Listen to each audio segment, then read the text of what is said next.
పవన్ కళ్యాణ్ నిన్న కొంతమందిని పార్టీలో చేర్చుకున్నటువంటి సందర్భంగా ఒక ఉపన్యాసంలో 2 కీలకమైనటువంటి అంశాలు ఏంటంటే, ఒకటి 10 నుంచి 15 సంవత్సరాల పాటు, అదే 10 ఏళ్ల పాటు పరిపాలన ఇవ్వాలి. అట్లాగా 10 ఏళ్లకి ఎన్నికలు ఉంటాయి అసలు.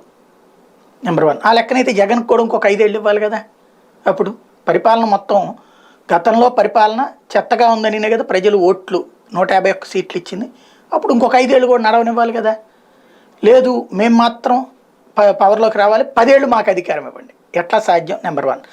రెండోది వచ్చేటప్పటికి వ్యక్తిగతంగా 10-15 వేల ఓట్లు తెచ్చుకునే వాళ్ళకి టికెట్లో ప్రాధాన్యం. ఎవరు డిసైడ్ చేస్తారు అది వ్యక్తిగతంగా? ఇప్పుడు నిన్న ఒక అతను ఎవడో ఎన్ఆర్ఐ చేరాడు, దర్శి టికెట్ ఇస్తారు. అతను 10-15 వేల ఓట్లు తెచ్చుకోగలని ఎవరు జడ్జిమెంట్ ఇస్తారు? ఆ ఊరు జనం జడ్జిమెంట్ ఇస్తారా, లేకపోతే పవన్ కళ్యాణ్ డిసైడ్ చేస్తారా, లేదా పోలింగ్ ఏమైనా పెడతారా అక్కడ? లేదు. ఇప్పుడు కందుల దుర్గేషో లేకపోతే కనుక బొలిశెట్టి శ్రీనివాసో ఇట్లాంటి వాళ్ళు ఏళ్ల తరబడి రాజకీయాల్లో ఉన్నారు. వాళ్ళకు 10-15 వేలు ఓట్లు ఏంటి ఇంకెక్కువ రావచ్చేమో. వాళ్ళది ఎవరు జడ్జ్ చేస్తారు?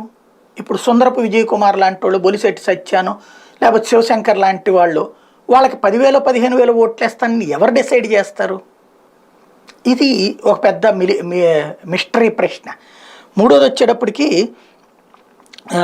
ఇది తెలుగుదేశం పార్టీతో విభేదించని వాళ్ళకే సీట్లు ఇస్తా. ఇప్పుడు బాగుంది, మంచి పాయింటే, కానీ ఆ ముక్క తెలుగుదేశం కూడా అనాలి కదా. తెలుగుదేశంతో సర్దుకుపోయే వాళ్ళకి సీట్లు ఇస్తానని, జనసేనలోతో సర్దుకుపోయే వాళ్ళకి సీట్లు ఇస్తానని చంద్రబాబు ఎందుకు చెప్పట్లేదు?